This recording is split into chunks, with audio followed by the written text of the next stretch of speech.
I'm Rob Bell, an engineer with a thirst for understanding how things work. Join me on a journey to investigate the incredible structures that have stood the test of time and their ground during what was to become a global war.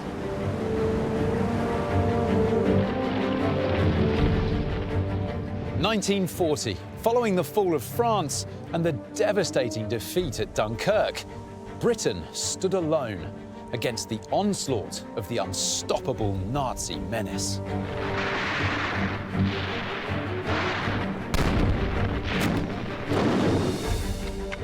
With her back against walls not yet built, construction began on an epic project, transforming this green and pleasant land into an impregnable island fortress.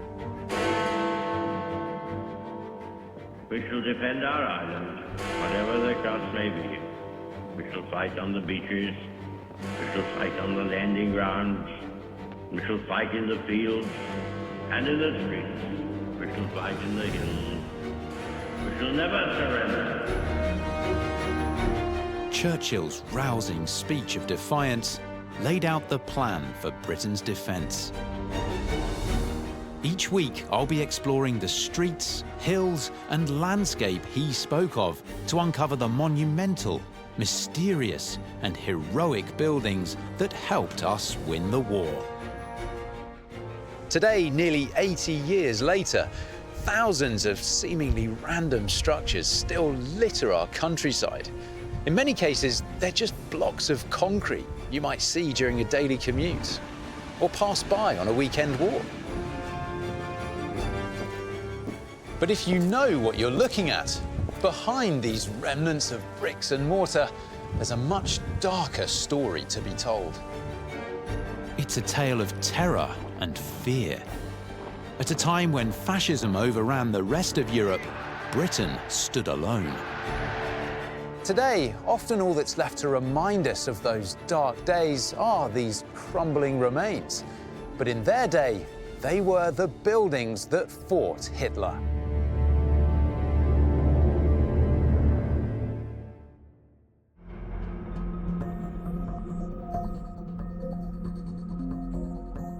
With the threat of invasion looming and Britain looking increasingly like it might be occupied, there was a real fear that our basic defences wouldn't be enough to stop the might of the German army.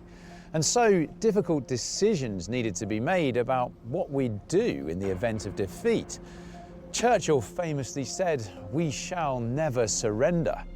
But what would Britain have been like in the face of defeat? And would we have been able to fight on?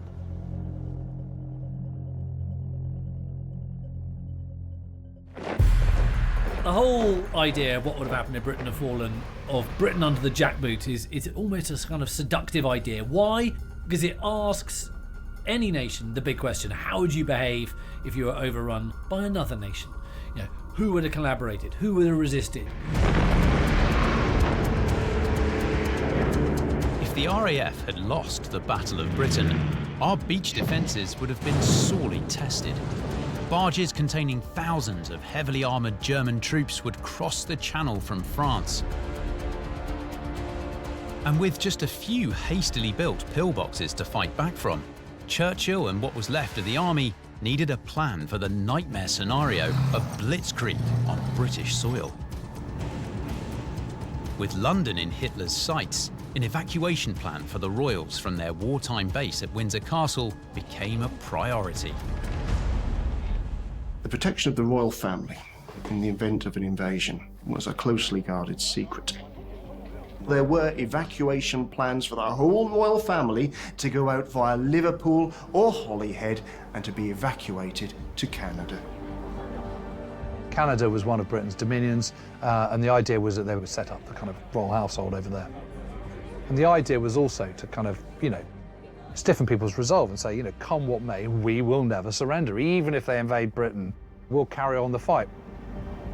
Codenamed the Black Move, plans were also put in place for the government and civil service to abandon their historic London offices and move west, away from the invaders, requisitioning and repurposing buildings as they went. So we're going to get Churchill. He's going to go over to Bletchley Park over in Worcester. The cabinet, they're going to go to Hindlip Hall, which is also in Worcestershire. And Parliament itself would sit in Stratford-upon-Avon, in the Shakespeare Memorial Theatre. But for the army and the populace left back in Britain, it might have to come down to one last final stand. Just a few miles south of London, Reigate Fort in Surrey was part of an age-old Victorian defence system across the south of England. Built on a hillside, it had commanding views over the North Downs and rock-solid stone walls. And with Britain now on the brink of a Nazi invasion, this historic fort was pressed back into service. Former army officer and historian Tim Richardson has studied this antiquated structure and can explain why it would have played such a vital role in any final defence of Britain. We are nearly 800 feet high on top of the North Downs. From here we have a great position to watch any enemy movements as they come up from across the South Downs, across the Weald and onto us. If the invading Nazis breached our coastal defences, the key to holding out in the southeast and its main prize, London, was buying time, holding up the enemy advance wherever possible. Reigate Fort was so strategically important, it became the headquarters of General Montgomery himself in 1940. Under his command, our Canadian Commonwealth troops were tasked with updating the defences in the hope of making it impregnable to any ground-based assault. The hill drops away to Reigate. It's quite sharp. Now that brings the attacking soldier on top of it. Once he's off that, he's then tangled up in barbed wire. He's on full view to the soldiers shooting at him from where we are on the ridge. He's then got to descend down into the ditch, but at the bottom, that's when he's going to find barbed wire. He's got to get through that. Now he's carrying all these equipment. He's a heavily equipped soldier. He's then got to make his way up here where there's more barbed wire. So it is quite simply a killing ground down there. But its prime location wasn't Reigate's only defensive asset. During World War I, a network of deep tunnels had been built under the fort and into the hill itself, used to safely store munitions and high explosives. Now, these underground rooms provided the perfect cover for troops under any aerial attack. It doesn't take a military genius to see what's at stake here, and why holding out on a hilltop would have been vital. It's almost got a medieval feel to it. The enemy laid out before you, and we, the defenders, holding firm on the hilltop. Not only would we command the vista and present a challenge to the oncoming attacking forces, but we'd also see immediately what was at stake if they did break through. If Reigate had been knocked out and they'd got up here, taken the fort in the summer of 1940, then the route to London is open. It's all the way downhill to the River Thames. But the reality is, if the Germans had invaded in great numbers, Reigate may not have been able to do much to slow their advance. The problem with a fixed defence is simply that it's fixed. And if there's any way you can get round it, any decent attacker is going to find out. I mean, you're just simply not going to hit someone where they're their strongest. You're going to hit them, between the legs, or the military equivalent of it. So I think big forts and things on the ground feels like kind of yesterday's battle. Despite the fact occupying forces could have bypassed the fort, senior army officers believed Reigate's obvious defences could have made it an island of hope, even after any occupation of London. So wireless transmitters were installed, and plans made for the fort to continue as a resistance HQ after London fell. But by then, Hitler would probably be making the most of photo opportunities with London's iconic landmarks, just as he had done in Paris. And Britain would be staring down the barrel of total defeat. But all was not lost. Churchill said, "We will never surrender." And he meant it. There were plans in place to keep fighting, even if we were occupied.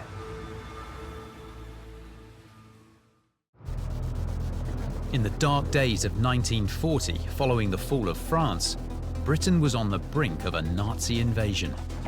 There was a very real fear the German war machine would soon be marching on London. But could we have stood firm and fought back? Or would we have capitulated like the rest of Europe? There was no denying that if the Nazis did succeed, then the future for most in Britain would have been very dark indeed. And nothing illustrates this more than the top-secret auxiliary units. Men trained to go into hiding and carry on a clandestine, brutal, and undoubtedly short-lasting stand against the Germans. Churchill had always vowed we would fight on. Since becoming Prime Minister in May 1940, he'd put plans into place to train and equip a guerrilla army of civilian soldiers, people prepared to operate from secret structures and fight back at any cost. Great Britain was the only country in all of Europe to establish a resistance network before they were invaded. These were the rather plainly titled, and deliberately so, auxiliary units. Well, it just sounds like some sort of backup unit, doesn't it? But these were the men and women at the cutting edge of the defence of Britain, the secret defence. The most elite of members of the Home Guard were going to be the stay-behind organisation if Britain was invaded. And essentially, once the German army had swept past them, they would then kind of pop up to try and capture the German from behind the lines.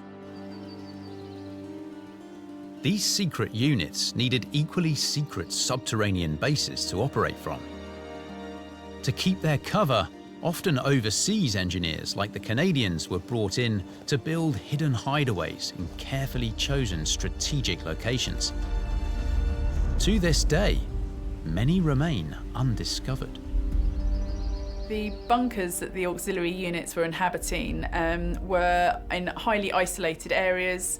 They would have been camouflaged, often subterranean.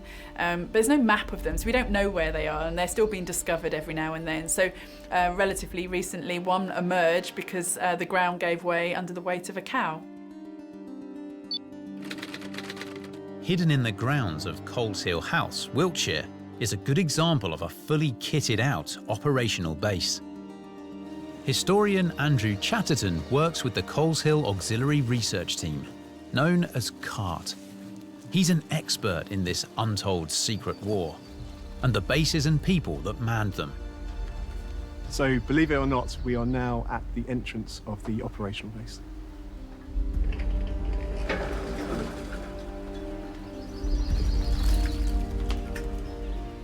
So the hatch is completely disguised and you can walk past it without seeing it at all. For the auxiliary unit members, there were different ways to get into the bunker depending on the county and which type of bunker it was. So some you'd pull at what looked like a tree root and that would ring a bell into the bunker and they could open it from the inside. Others, you'd have a specific coloured marble which you would drop down what looks like a rabbit hole. It would enter the bunker and the guys in there could then open the hatch. The idea is to get in really, really quickly. So one, if a German patrol is following you, you can get in and disappear without being caught. The other thing is not to be on the surface around the operational base for too long because otherwise people might see you. In the event of invasion, auxiliary units of 6 to 8 men would have headed to these hidden operational bases and remained concealed until orders came through to go into action. So I've just come past the blast wall which would have protected the patrol had the Germans somehow found the entrance and dropped a grenade down. But this is the main chamber of the operational base. It's pretty sparse, but there'd be enough beds for everyone. Usually a table where you can eat, a water tank with enough water for a fortnight. Occasionally an Elson chemical toilet, which I imagine after a fortnight would be pretty horrific. But this is where you'd be stuck planning different raids for as long as you could survive, hopefully coming back alive to plan your next one. It took a special and often unusual type of person to be recruited to the ranks of the auxiliaries. What they did was they drew on local men who knew the ground incredibly well. These tended to be, on the whole, farmers and farm workers, and they would train them up in sabotage techniques, you know, how to lay explosions, demolitions, about how to camouflage oneself. The whole idea of an auxiliary unit almost sounds defeatist. What we do is that when we're overrun, we're going to need some people who are going to live underground, literally, in these purpose-built caves, and they are going to continue the fight. They're going to keep tabs on the enemy, where they're going. They're going to organise resistance cells. They're going to have these caches of weapons, and they're going to hide out, and they're going to prove to be a real thorn in the side of the occupying German forces. But if these stay-at-home soldiers were going to make a significant impact, they needed to become a force prepared to go above and beyond basic sabotage operations. In strict secrecy, training was conducted by an old soldier and guerrilla warfare expert. Colin Gubbins was a remarkable man. In the First World War, he was an artillery officer. After the war, he'd been involved in Ireland, in insurrections, in what had become quite a dirty campaign. And it needed to be answered with some, what in the rules of war were sometimes considered dirty methods, and what some people may quaintly refer to at the time as scallywagging. Rather than fighting traditional battles out in the open, Gubbins' focus on secret missions and sabotage, a clandestine campaign of dirty tricks, was at odds with established military thinking. But in the event of an invasion, Churchill himself believed when it came to fighting back, like the rules of war, all bets were off. The individual missions of these secretive units were as dark and as strange as the hidden places from where they would have conducted such operations.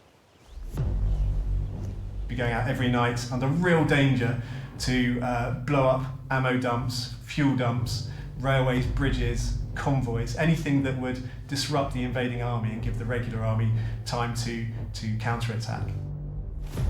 The importance of these secret units cannot be underestimated.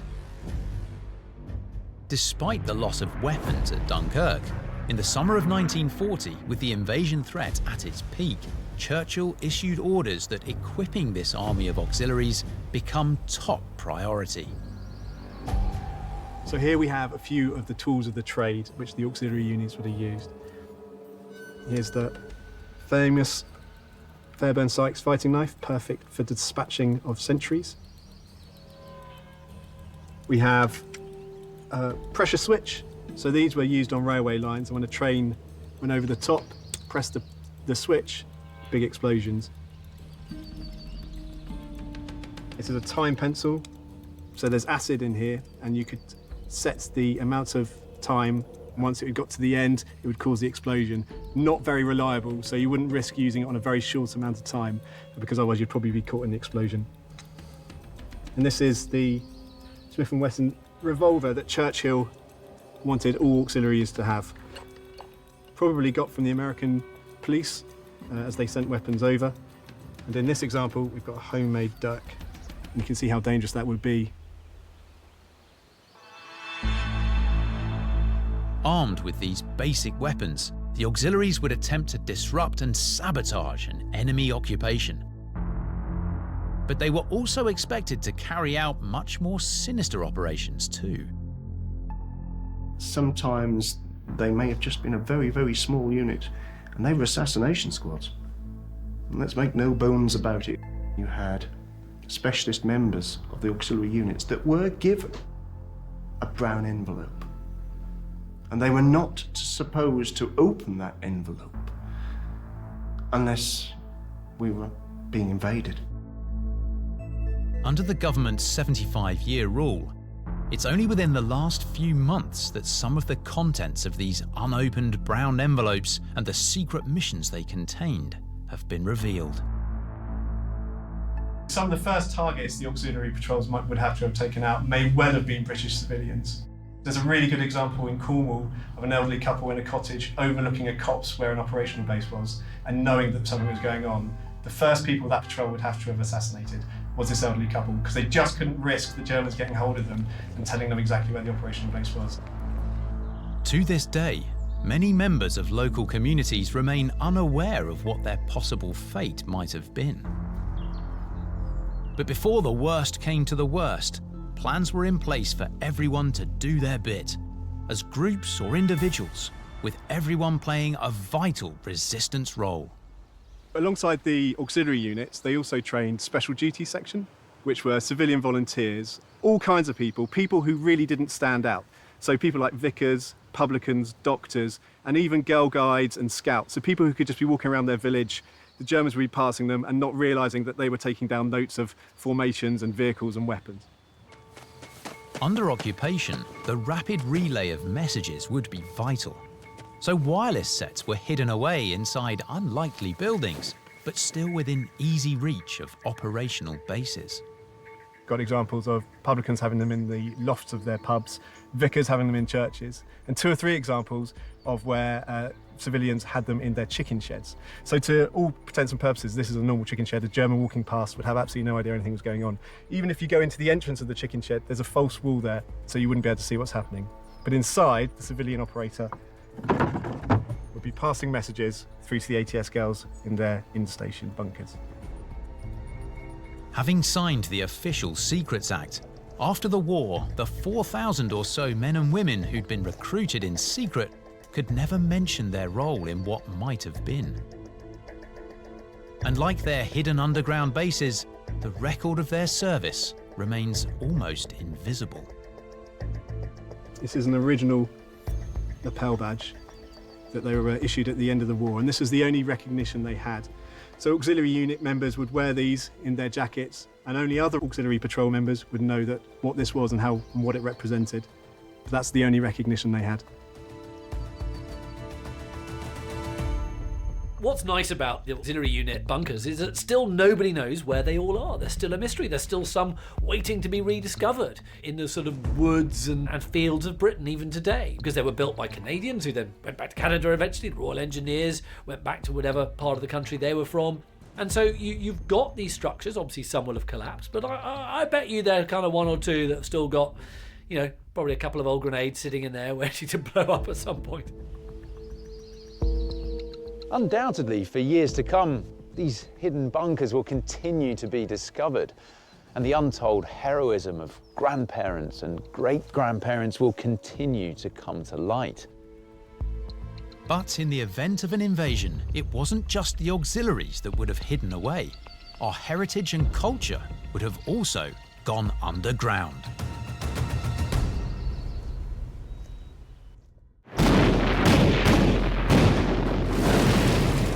1940.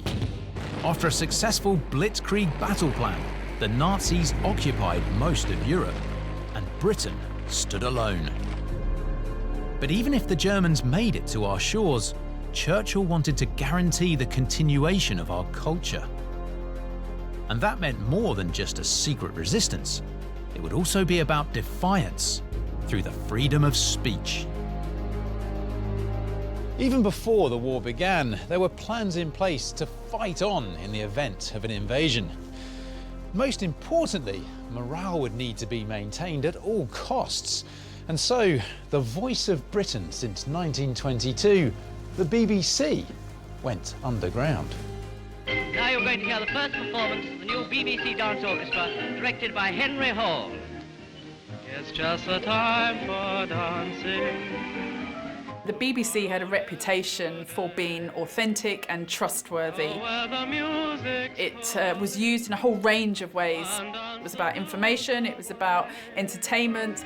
The world that lies before you. I think the role of the BBC was absolutely vital. She was basically Britain's only broadcaster, and therefore she had a kind of duty to keep morale up. You've got to remember that even households with very modest incomes had a radio set. And so I think the whole idea of a kind of media war, media operations suddenly is really coming of age. Churchill clearly understood that besides broadcasting his own messages to Britain, the BBC would be one of the best ways of maintaining morale. There's something about the community that's inspired by families gathering around the radio set to listen to Itmar, It's That Man Again, or Vera Lynn singing, or listening to the BBC News. It was so important that even before war was declared, BBC bosses were looking for a backup location to broadcast from in the event of London being bombed.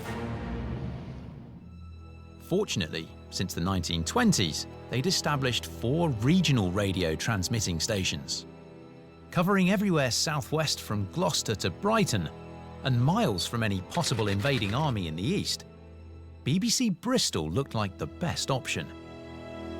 The Germans couldn't reach Bristol at the beginning of the war because they were coming from Holland and Germany, and they could reach London and the East Coast. So we didn't have any bombs for a couple of months. So if London was bombed, what are we going to do with the BBC? The BBC said, well, let's go to Bristol.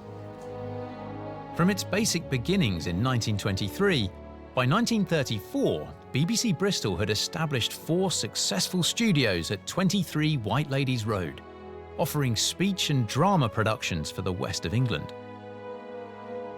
So after the outbreak of war, many of London's major departments, the BBC Symphony Orchestra, school and children's programmes, religion and variety teams, some 700 people, all headed west.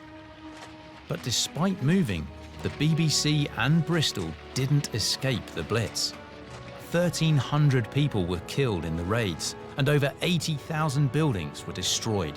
With the BBC's White Ladies Road studios now in danger, yet another location was needed. In order to keep the population informed, no matter what happened, the BBC set up a shadow broadcasting facility inside a disused railway tunnel in Bristol's iconic Clifton Gorge.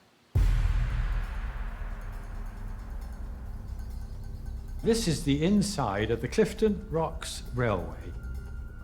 This was built in 1893, and the idea was to have moving funicular railways going up and down. Built by local businessman George Nunes, the Clifton Rocks funicular carried passengers from the docks at the bottom of Clifton Gorge to the shops and businesses on the cliff top above. The railway had closed in 1934, but its tunnels and rooms beneath 50 feet of limestone rock were as bomb-proof as anywhere could be during the Bristol Blitz. At the start of the war, there was nothing here that you see today. But as they decided to use it, they came in and they put these walls on both sides, the staircases, the other sides of the walls, and then you've got all these lumps of concrete blocks.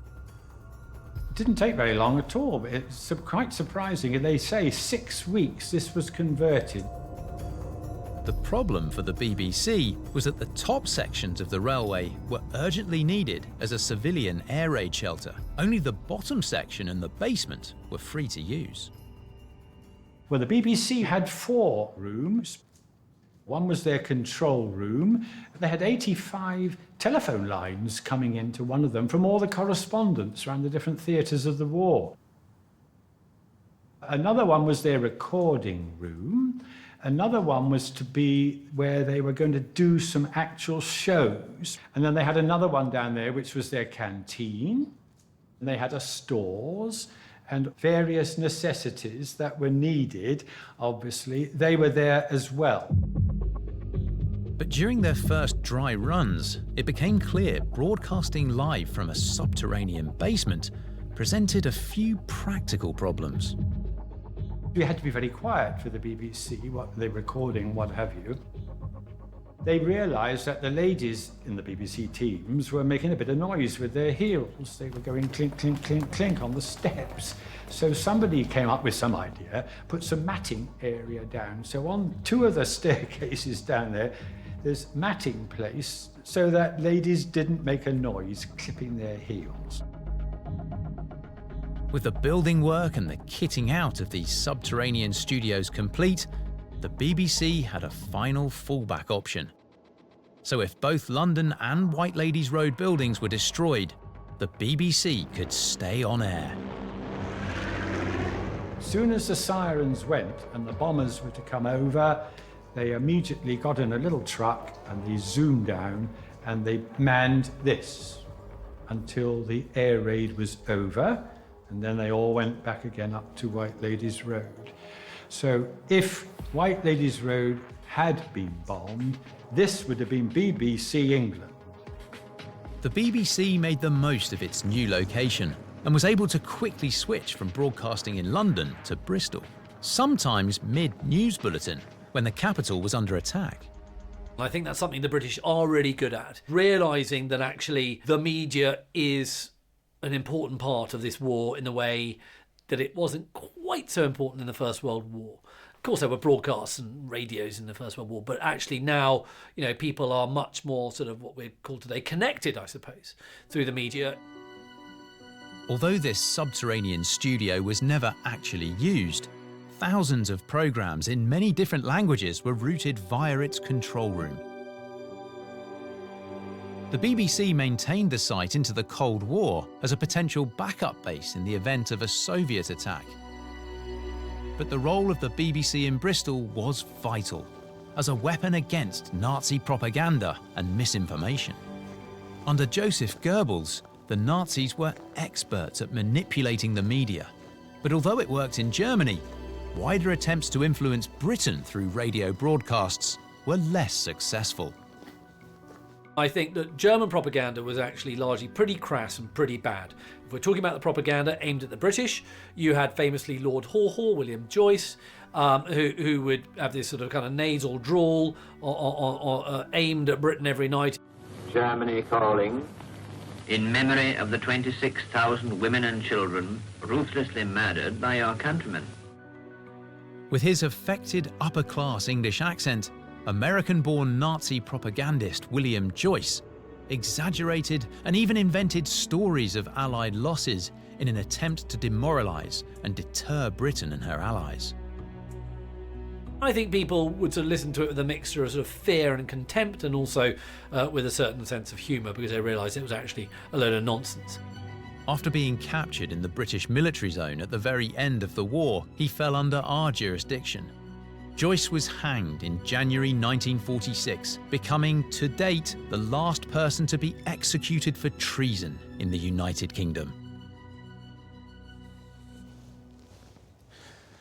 Maintaining morale and keeping our culture safe was a high priority.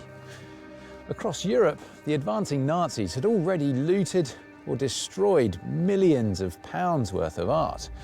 And as Allied troops fled Dunkirk, bombs fell on London, and a German invasion seemed inevitable, attention turned to how to protect the National Gallery's collection. Founded in 1824, the National Gallery in London's Trafalgar Square is home to some of the world's most famous works of art. But this jewel in our nation's cultural crown couldn't remain in the capital and risk being bombed or falling into enemy hands. The entire collection needed to be rehoused far from harm. In 1940, Winston Churchill famously said of the nation's art treasures, "Hide them in caves and cellars, but not one painting shall leave this island." So, just like the BBC, after weighing up all the options, the National Gallery decided going underground could also be their best bet.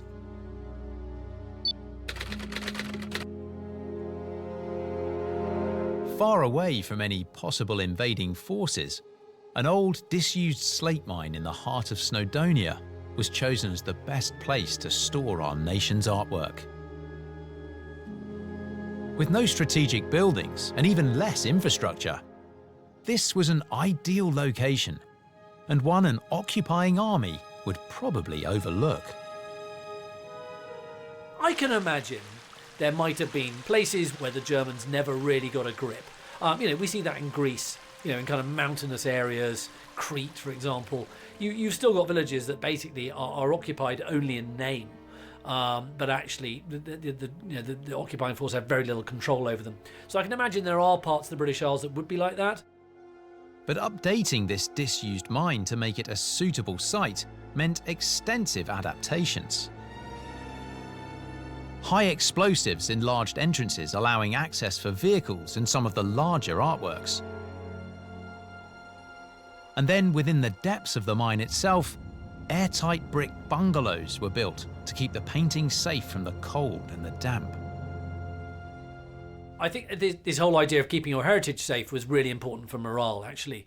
And I think that what Britain had seen in the overrunning of France, especially, what was just the looting carried out by the Germans, and especially under big fat Hermann Goering with his desire not just for food and wine, but for fine art and luxuries. The idea that all these treasures from British galleries and museums should end up stripped and denuded just seemed anathema.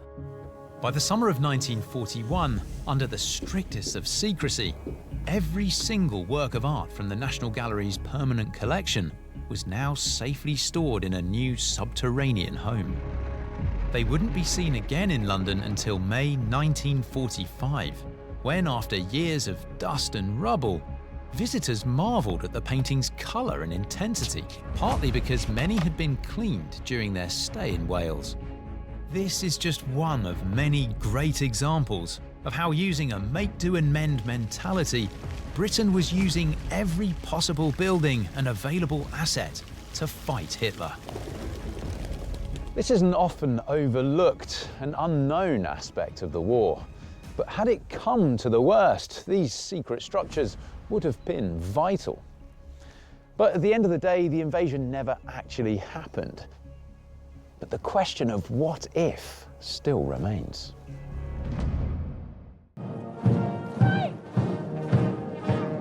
If one building in Britain sums up our military might, determination and fighting tradition, it's the Royal Military Academy, Sandhurst.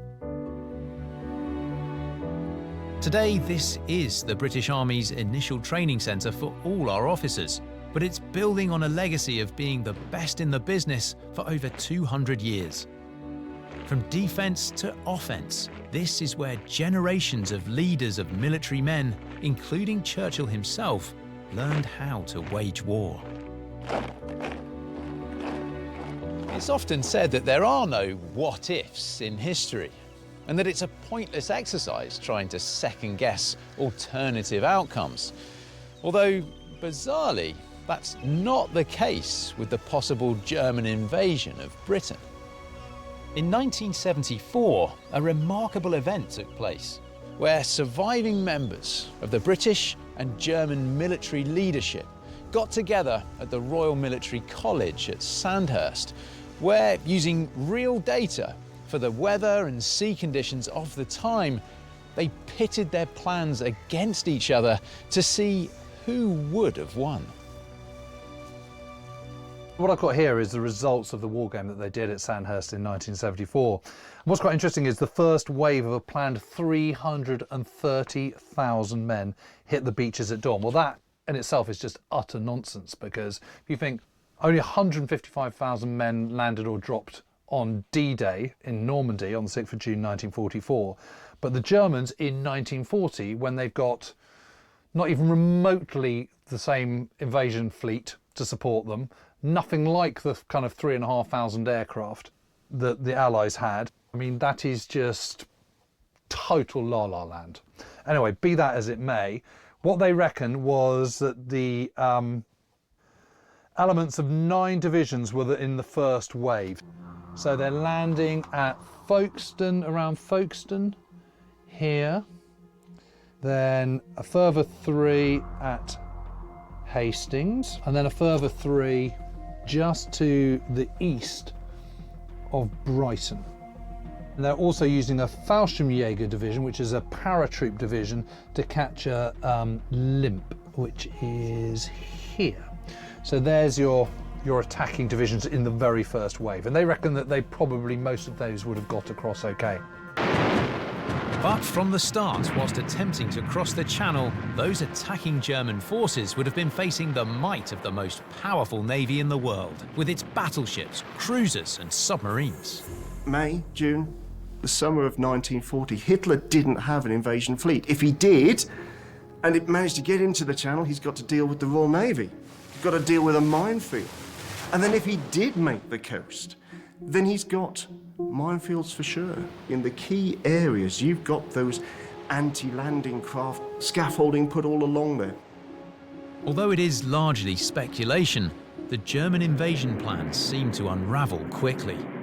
Now, the British, against them, they've got 25 divisions. So here's my 25 divisions, although only 3 in the Kent area.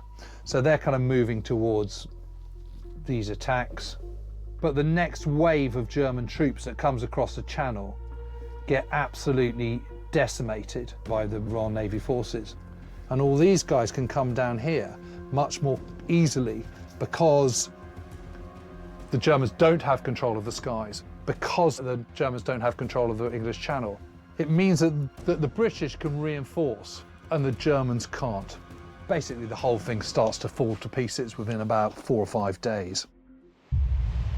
Debate continues amongst historians as to what extent the German invasion, codenamed Operation Sea Lion, would have been successful.